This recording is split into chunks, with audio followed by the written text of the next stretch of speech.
ଅଦା ଭେଣ୍ଡି ଲଙ୍କା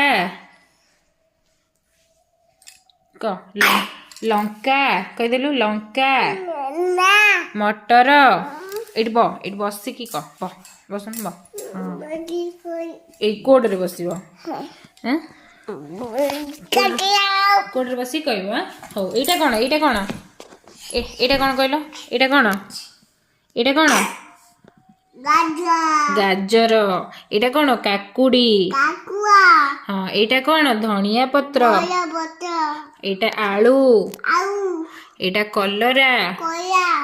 ଆଉ ଏଇଟା କଣ ବନ୍ଧାକୋବି। ଏଇଟା ହେଲା ଫୁଲକୋବି। ହଁ ଏଇଟା ମୂଳା ଶାଗ। ଏଇଟା କଣ ବାବା ଶାଗ। ଏଇଟା ବାଇଗଣ ଟମାଟୋ କହିଦେ ଟମାଟୋ ଲାଉ ବିମ୍ ଲଙ୍କା ଭେଣ୍ଡି କହିଦେ ଭେଣ୍ଡି। ଲଙ୍କା କେମିତି ଲାଗେ ବାବା ଲଙ୍କା କେମିତି ଲାଗେ।